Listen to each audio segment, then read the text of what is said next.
I play Jake, everyday straight man, opposite my annoying coworker, Amir. I play me, Jake. You play Amir. Henry. You're getting overly excited. All right, Amir plays an over-the-top, demented dumbass Jew with a black heart and a raisin toe dick who gets off to making Jake proud and nothing else.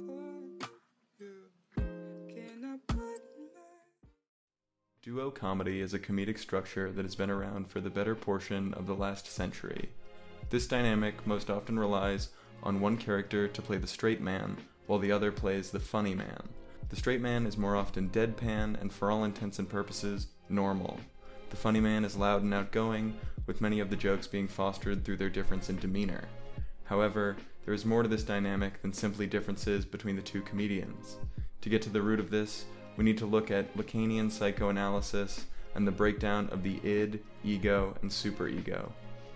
Barring the language of straight man and funny man, duo comedians can be categorized as superego and id, respectively. To see this in action, we're going to be looking at the early vaudeville act, Abbott and Costello, and the mid-2000s college humor web series, Jake and Amir. This video is an exploration of how duo comedy, utilizing the straight man, funny man dynamic, rely on the conflicting and paradoxical nature of drive and desire as they relate to the superego and id, respectively. Furthermore, as this dynamic has grown from early vaudeville to modern sketch comedy, Jake and Amir embody its necessary update during a culture of enjoyment. Although the aforementioned psychoanalytic theories of id, ego, and superego began with Sigmund Freud, we're going to be focusing on Lacan's interpretation, so we see more of this. Holy guac, I'm never tipping again. What about gifts? And less of this. It don't matter, as long as I'm slurping it down with a woman of my dreams. My mom? My mom. Wait, my mom or your mom? Your mom. Before we engage further with examples, it is important to clarify the terms we plan to explore. Practical Psychology created a simplified illustration for their video on the subject, which I'll be including here.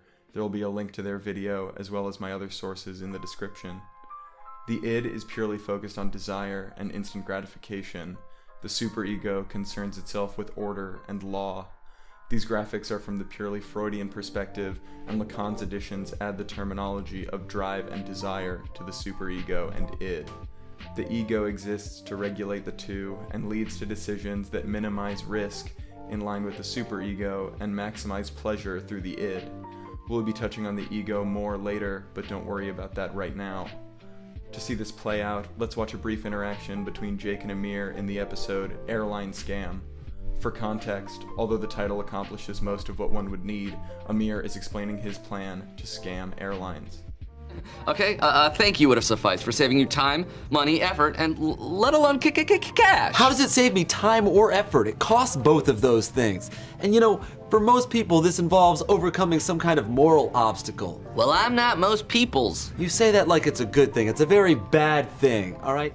The line, "I'm not most people's," followed by Jake saying, "You say that like it's a good thing, it's a very bad thing," is particularly appropriate for Jake's role as the superego. In Dylan Evans' book, A Dictionary of Lacanian Psychoanalysis, he refers to the superego as submitting to the autonomy of the symbolic order. Jake's assertion that being unlike most people's is a very bad thing epitomizes the superego's desire for fitting in with social expectations.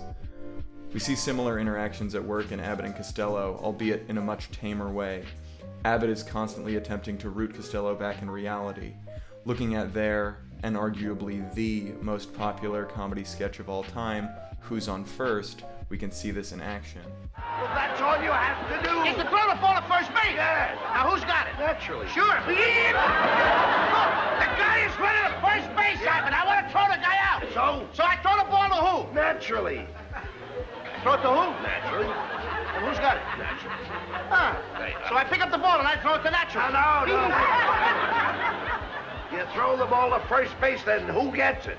Naturally. That's it. Now you're the same thing. Right. I pick up the ball, so I throw it to Naturally. You don't. I throw it to who? That's what I'm saying! Now, Costello's desire here is far less nefarious than scamming airlines.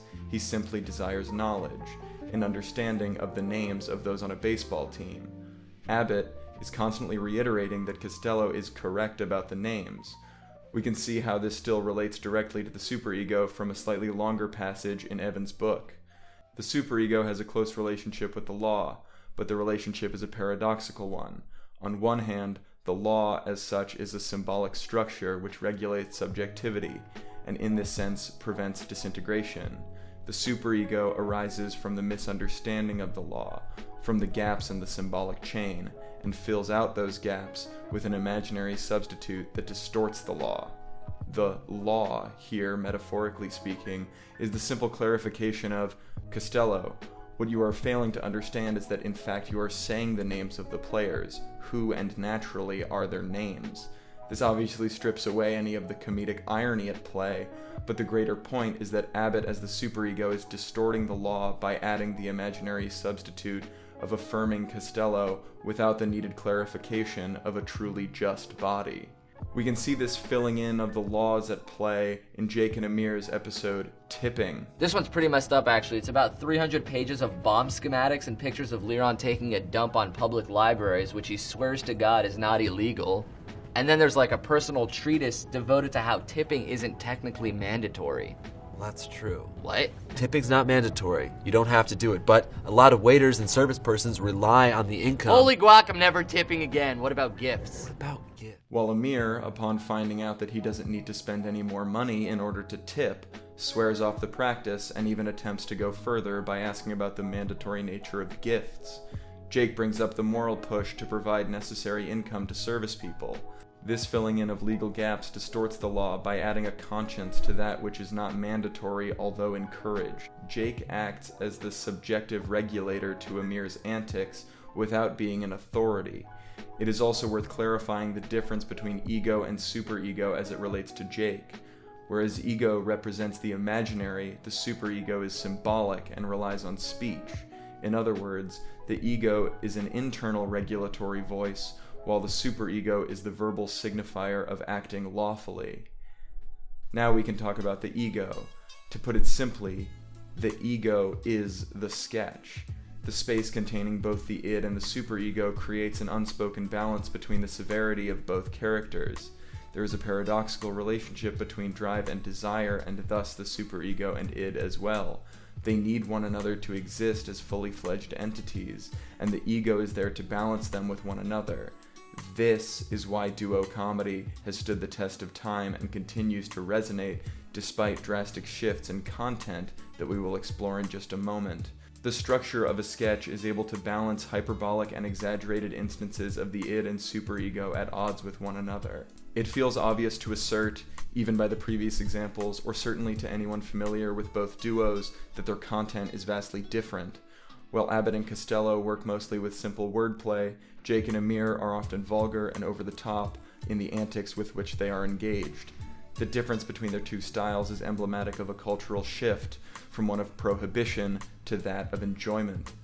Abbott and Costello, who championed the genre through the 1940s and early 1950s, began shortly after the Hays Code was implemented in Hollywood. This collection of demands, frontiered by the socially conservative Catholic population, heavily censored what could be included in major motion pictures. These same sensibilities quickly permeated into other facets of popular culture. Thus, Abbott and Costello's material is generally tame, inoffensive, and conceptually safe.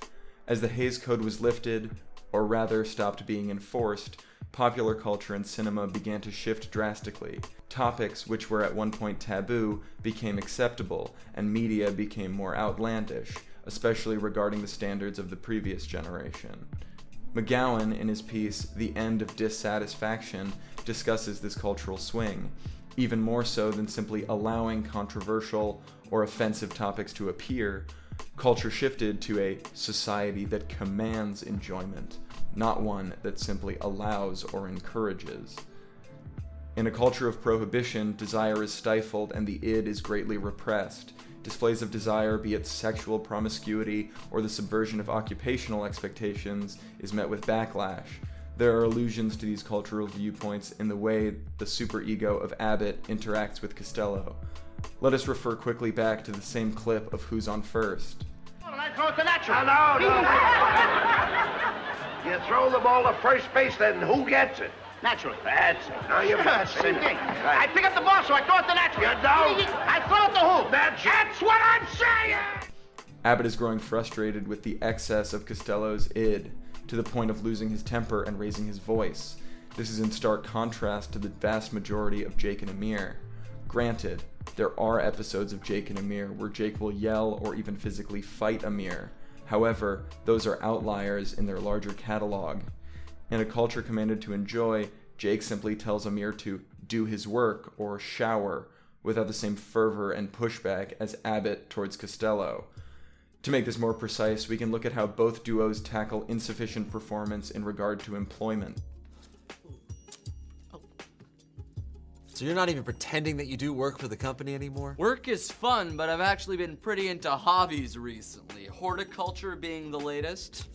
I like masturbating and shrimp quite a bit. One of those is a hobby, the other is jerking off, and the third is just a sea creature. Masturbating might actually be my favorite.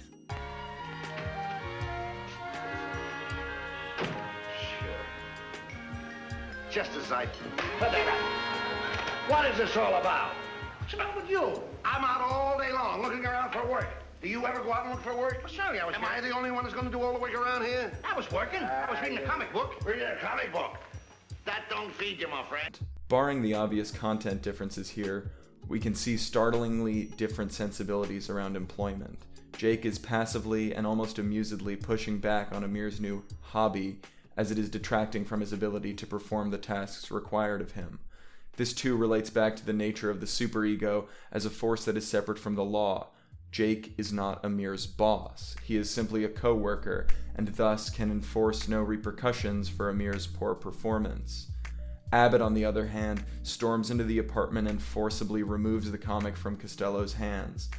His forceful inflection of, "Am I the only one who's going to do all the work around here?" implies the severity of not working or not attempting to reach gainful employment in a society that is actively attempting to extinguish desire.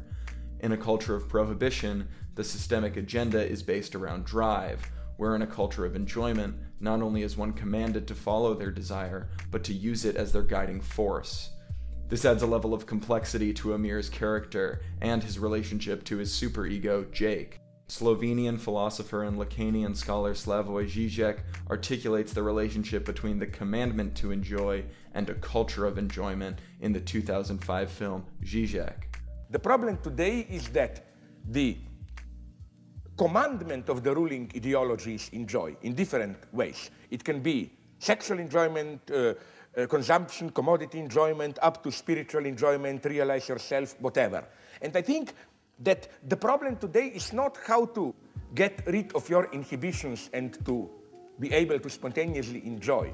The problem is how to get rid of this injunction to enjoy. Amir is commanded to enjoy, and quite frankly, does not know how to do so. He becomes obsessed with hobbies, or simply things he likes in an attempt to fulfill the need for enjoyment. Amir's problem is not simply that he is unable to, as Žižek states, lower his inhibitions to enjoy. It is that Amir has no ability to remove the directive of enjoyment. As such, Amir is falling directly in line with modern American society, and Jake's consistent push for Amir to prohibit his enjoyment begs the question of, is it in fact Jake who is acting antithetically to society at large? But that is a question for another essay. Thank you for watching.